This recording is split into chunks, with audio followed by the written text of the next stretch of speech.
Good morning, everyone. Thank you so much for coming out. Before we get things officially started, I just wanted to make sure anyone who wants to stream this has their stream going and all technology is up and running. I also wanted to kind of go through the lay of the land for this morning. In just a moment, Mayor Cannon and the city's new police chief will come down to the 5th floor. Mayor Cannon will speak first, followed by the chief. Then Mayor Cannon will come up with some follow-up remarks as well. After that, then we will take Q&A for about 15 to 20 minutes. And this is also streaming on the city's Facebook page. And for some reason you have any technical issues, it's there for you to share as well. So they should be down here in just about a minute.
Okay, Kristen, is everybody media-wise ready? Okay, good morning, everybody. It's a great day in Knoxville, and I appreciate everybody being here. I have said all along that appointing the next chief of the Knoxville Police Department is the most important hire I will make as mayor. And I'm pleased to say that the choice was unanimous among all of the members of my advisory committee. So I'm really pleased about that. Thank you, committee. And this committee, some of whom were able to join us today, are right behind me. And I want to take a moment to thank the members of this committee who dedicated their time and expertise to this process, helping me ask the tough questions and helping me sift through an impressive stack of resumes. So the members of the committee include David Brace, Kelly Drummond, Aaron Gill, former KPD Chief Phil Keith, LaKenya Middlebrook, Charles Swanson, former Park Director Clarence Vaughn, and Stephanie Welch. So thank you to all members of the committee.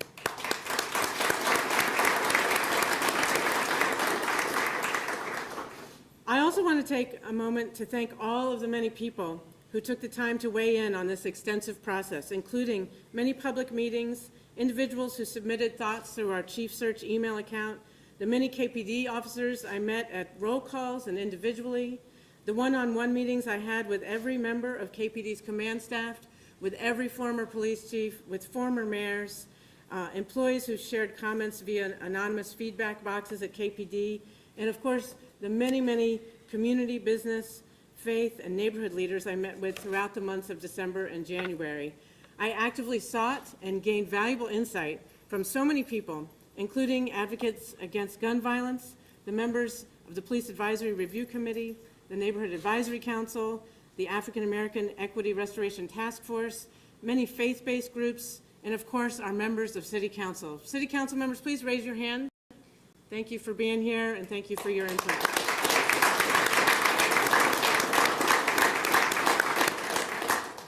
All of those people, your feedback was critical in helping to guide us through the interview process and get the best fit for Knoxville. Before my formal introduction of our new chief, I also want to thank Chief Eve Thomas for her service and her willingness to stay with us following her retirement announcement. She is leaving the Knoxville Police Department better than she found it, and I want to publicly say thank you.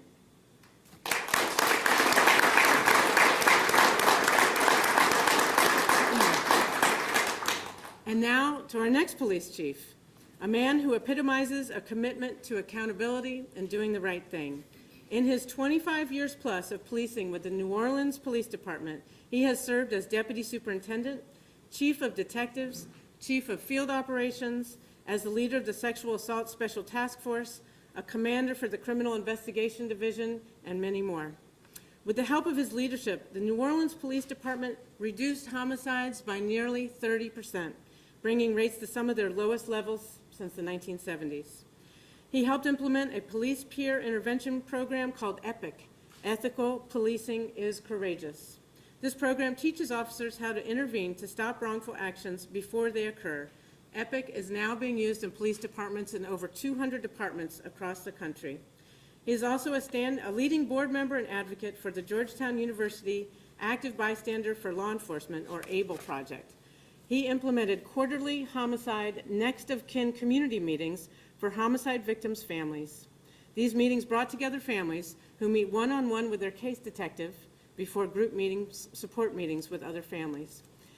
He is also the recipient of the Gary P. Hayes Award. This award is presented annually to up-and-coming law enforcement professionals whose character and record of leadership exemplify a commitment to better policing. I could go on, but I know you are eager to hear from him directly. So without further ado, it is my honor to introduce our next police chief, Paul Noel.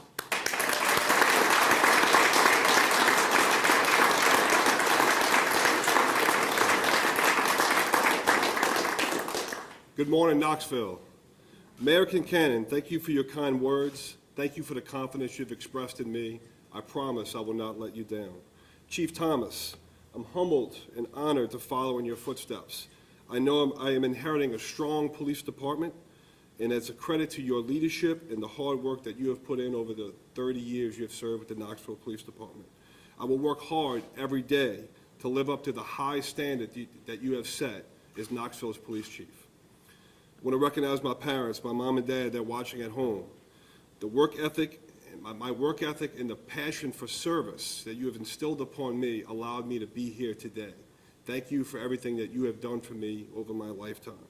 And to my wife, Rachel, you have always been there side by side through all of the hardships, countless hurricanes, Mardi Gras, numerous late night call-outs in the middle of the night to go out to a murder scene.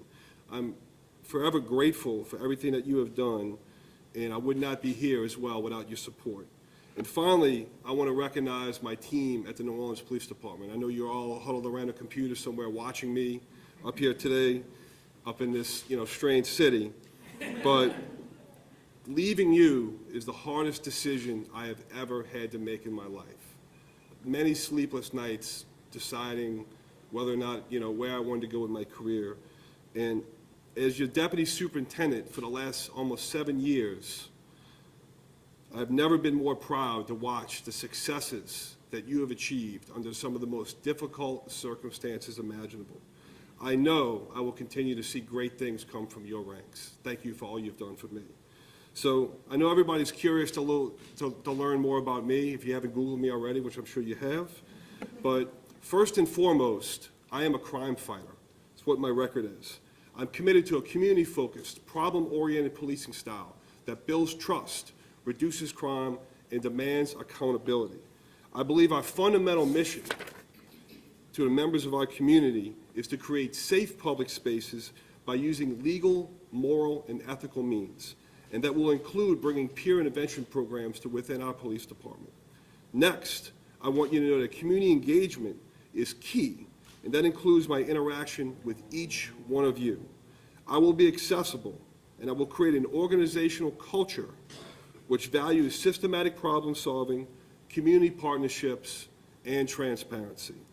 Being a part of a community means you must have relationships, and relationships are built on trust.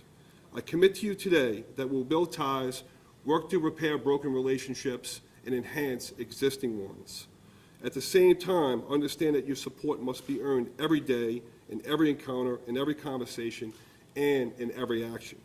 I pledge to you that the time and energy that you have invested in me will be returned tenfold. Partnership and collaboration between the police and the community are essential to create safe public spaces in every corner of our city.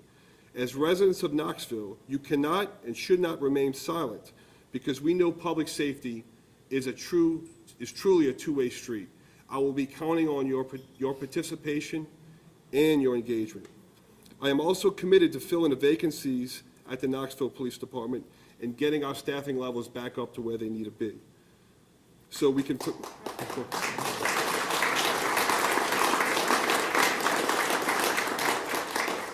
I know that police departments are struggling all across the country to recruit and retain good talent, but with the strong support from Mayor Kincannon, her just-released budget proposal, and the backing of all of you, I know we'll be able to work towards our goals of having a fully operational police force that's representative of the people that we serve. To the command staff of the Knoxville Police Department, I'm excited to see some of you all here today. I'm excited to work with such a talented group of hardworking men and women. As we move forward together, we will embrace analytics and research to systematically approach issues of crime, community policing, quality control, and administrative management. We will use data to measure outcomes, prevent unintended consequences, and to hold each other accountable. Remember, the procedures we use are equally as important as the outcomes we seek to achieve. I will expect each of you to put the organization before themselves as we create an environment of accountability and collaboration as we work together to reduce crime, enhance community partnerships, improve our organizational culture, and more importantly, develop the next generation of leadership from within our ranks. To the patrol officers of the Knoxville Police Department, I'm glad to see some of you all here as well. You are the most important people in our organization. You are on our streets every day, and no one knows what is working better and what is not than you do. Your opinion matters to me, and I will be relying on your ideas, your energy, and your innovation to help our organization evolve and thrive. I will expect from you your unwavering commitment to the integrity of our profession and to the honor of the badge that we wear over our hearts. The reality is we're often defined by a handful of bad actions of our colleagues and not the many acts of courage, compassion, and service that you perform routinely every day when you go to work. Your reputation and the reputation of our department depends upon your actions. I know you will not let me down. I cannot begin to express my excitement as I assume the responsibilities as your next chief of police, and I look forward to years of partnership and collaboration as we continue to ensure that the city of Knoxville is a great place to live, work, and raise our families. Thank you.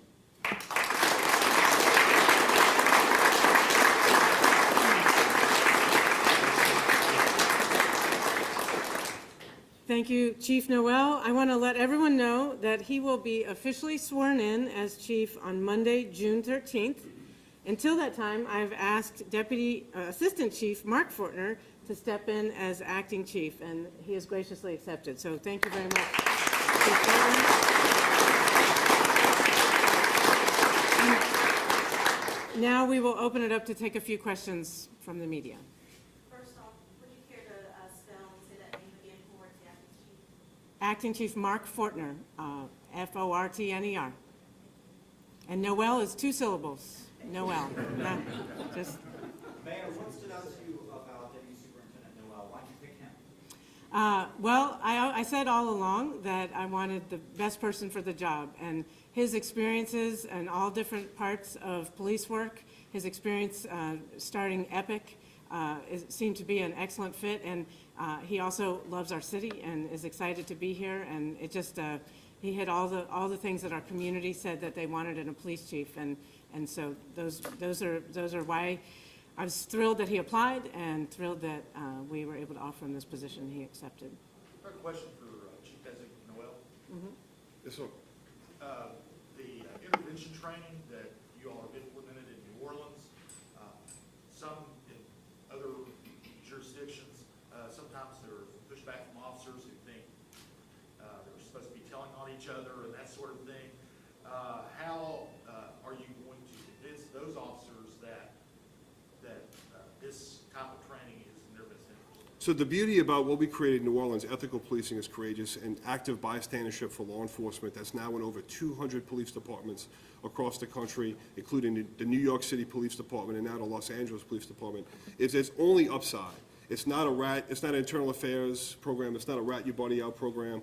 It's designed to teach officers using the science of active bystandership to prevent them from making mistakes, prevent them from making misconduct, and also promoting employee wellness as well, because we do know that rates of officer suicide and mental health issues with officers can be very high in our profession due to distress. So there's only an upside to this program. So I think once the officers get a good look at what we're doing, there's a lot of myths with new programs. Once they get a good look at what we're doing, they'll see that there's only upside, there's only positive benefit from it. You intend to implement that here?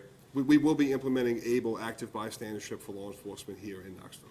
Sir, as you look at the Knoxville Police Department, and I know you're just fresh to the scene here, what do you see as some of the core strengths and some of the core challenges or opportunities that you look to change? So, first of all, this is a really good department. You know, I wouldn't be here if this was not an excellent department. I think there's, you know, the past leadership under Chief Thomas and Chief Keith and the other past police chiefs have done a really good job of building a police department. So we're going to move forward, and we're going to continue to build upon the legacy that they left behind. You know, challenges for me, you know, I have to learn the words to Rocky Top, which is going to be a challenge. And I'm still looking for a good place to get crawfish up here, so if you know anything, let me know. But you know, we're going to be building, we're going to be moving forward, and it's going to be a really exciting time for the residents of Knoxville. What are some of the top priorities? Is this bystander training something that you plan to implement pretty soon after arriving? We will. So we will be joining ABLE pretty soon. You know, we have to build a new leadership team, which is, you know, everybody knows there's some vacancies at the top. I think there's a lot of positive aspects of that. We will, you know, be taking a hard look at data analytics. I'm a big proponent of using data to measure outcomes and to build strategies wrapped around data.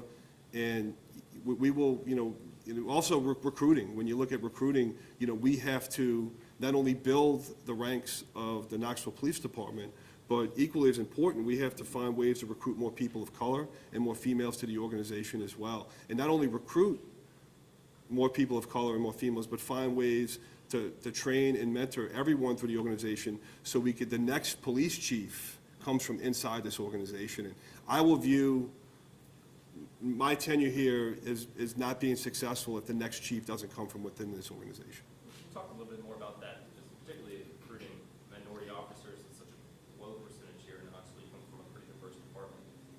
Any ideas where we can start to kind of bring that in, or some things that you'd like to see happen in the next few months? Sure, I think there's a lot of things we can do. I think it's a little premature. I won't be the police chief here for 6 weeks. But, you know, I am fortunate, you know, coming from an agency that really represents the community. You know, New Orleans Police Department is about 60% black, and the community is about 60% black. And we have a much higher percentage of females as well. So that's going to be a top priority of mine, but it's a little premature to really start talking about what specific strategies we can use to reach that goal.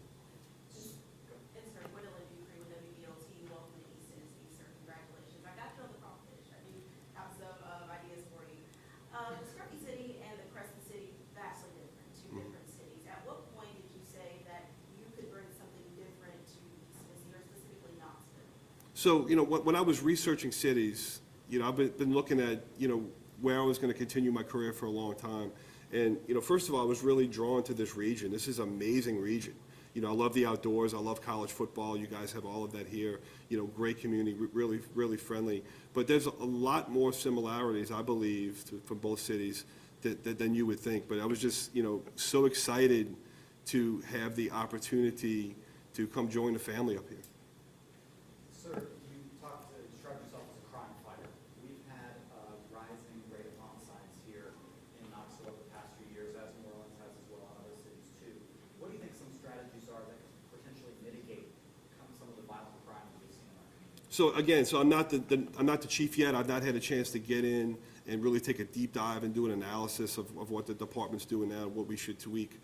But, you know, I can say that, you know, I believe that, you know, data analytics is so important. And, you know, like I said, I've not looked at the organization yet, but, finding ways to be able to measure what we're doing, hold each other accountable, and I'm not just talking about holding subordinates accountable, we hold each other accountable for actions, and, I believe in research and taking some chances and trying new things, and, I love to try new things, I'm not afraid to try something, if it don't work, we'll try something else, but I think there's a tremendous opportunity here within this organization that's to me, I see an organization that's strong, that has good leadership, good commitment, and is going to be willing to adapt and tweak to solve this problem, because we all know that we need to work hard, not only in Knoxville, but across the country, to reduce violent crime in our cities. And crime intervention is important. I don't think we'll have any pushback on that, but we have a lot of families here in this area who are still waiting for justice for their family members. How can you talk about your success in solving those crimes and homicides? Sure, so that's something we did, in New Orleans. We had, I've been the chief of detectives now for 2 years, and, we increased our solve rate, we increased the number of cold cases we've been able to solve by taking a different look at how we approach those crimes, a more analytical approach. Also, we implemented a program in New Orleans where we worked with the surviving family members of homicide, and we called it the Next of Kin program. It's something I would like to develop here as well, where we develop a strong bond with the surviving families of homicide, because we know sometimes it takes a long time to solve these cases. Sometimes, it may take a year, it may take 2 years to solve a case, and we need to make sure that we don't forget those surviving members, and we work really closely with them. But the last thing I'll say to that is, I think sometimes when we talk about solving violent crime, we often forget how important community outreach is when we approach these crimes. Our detectives here in Knoxville don't have a crystal ball, right? So when a murder happens, they can't look in that crystal ball and see what happened. They need information from the community.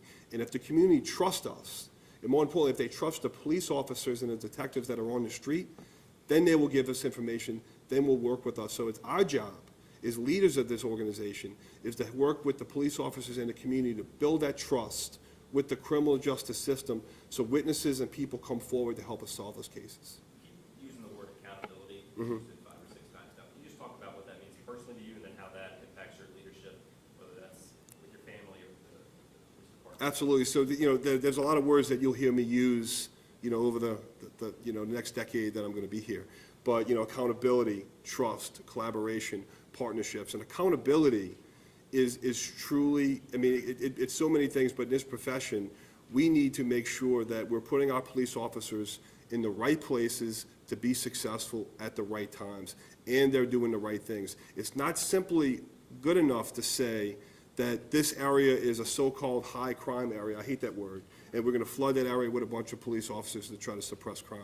That works in the short term, but what we know is there's unintended consequences that could come from that. So when I talk about accountability, we don't just measure reducing crime. We will look at all aspects of the organization to make sure we're running a healthy organization and we're not creating unintended consequences. So for example, we put a lot of police officers in one area and crime goes down, but use of force goes up, citizen complaints goes up, public trust starts going down. That could happen. So it's important that as a leadership, we use data to measure that, and then we train every level of the organization to use that data so we hold each other accountable. Mayor, sorry. I was going to say, Mayor, I've got a question for you, if you don't mind. Sure.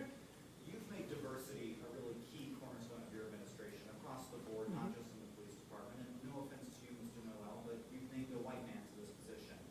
The search process was very opaque, and members of the community are asking, sometimes wondered, how hard did you look for a diverse candidate for this role? Well, we had a very diverse applicant pool, and I always said that I was going to pick the best person for the job, and Paul Noel was the best person for the job, and he and I both are very strongly committed to working to make our police force reflect the demographics of our community. And I'm super excited about the fact that 180 students at Fulton High School have signed up for the criminal justice program, and I met 5 of them at the State of the City address last Friday, and 4 of those 5 were African American, and they all want to join the Knoxville Police Department. So that's how we make change, and strong leadership and a commitment to that is going to continue with Chief Noel and with me, and that's how we make that happen. And Mayor, you said before that you wanted an outside agency to come in and review KPD. Is that still on track? Is that still Yeah, well, I'm going to work with Chief Noel and talk about what that looks like going forward. But we have a lot of work to do, and he is not officially starting until mid-June, so we will keep you posted on all that. Mayor, can I ask a question for, Yeah, or for Mr. Noel? sure. Hello, I'm Veronica, I'm with Channel 6 on TV. First of all, welcome. Also, we talked a lot about homicide, but there's also an issue when it comes to drugs in Canada. Can you talk a little bit about kind of approaching those? Sure. So again, I've not started yet, so I don't really want to get into specifics, but I will tell you that I do believe in the public health approach to dealing with narcotics and with addiction. Research has shown that we cannot arrest our way out of this problem. That does not mean that police don't have a role, but just approaching this strictly from a law enforcement standpoint doesn't get us where we need to be. So the public health approach is something that we're going to be really looking hard at. I'm really excited to see that KPD already has a co-responder model, and I'm absolutely committed to that, because the goal is to keep people from reoffending and to change behavior. And just simply arresting just does not get us there all the way.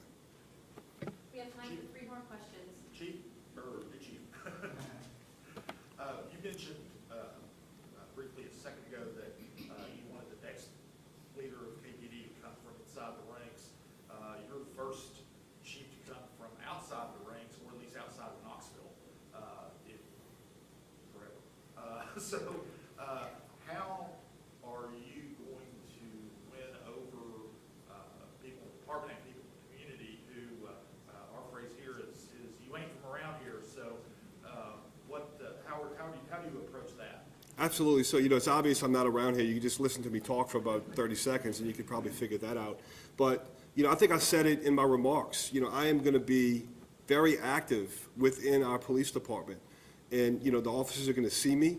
They're going to know me. I'm going to be, very accessible. The best time I had in my career was when I was a district commander in New Orleans. I was in charge of the 2nd district. It's about population of about 100,000 people, about 100 plus cops. And got to know each one of them, got to know their families, worked really hard together as a team to solve problems, create safe public spaces, and reduce crime. That's what I'm so excited about here. So, of course, initially, everyone's going to be scared within the department. People will be nervous. People will be uncomfortable. But I think once they see me and they see what we're doing, is everything that we're doing is to make this city safe, to create safe public spaces, but also to develop them as well and to make sure that they're well-equipped, well-trained, and that the leaders are given strong leadership training so they could develop and grow, and then they could help develop the next generation of leaders within the organization. We had several top positions are left open. Right now, Chief Thomas allowed them to be open so you could name your own team whenever that time came. Can you just talk a little bit about what you're looking for? You'll have 2, eventually maybe 3 deputy chief positions to fill each. Talk about what that looks like. Sure, I'm going to be looking for people that really match what my comments were.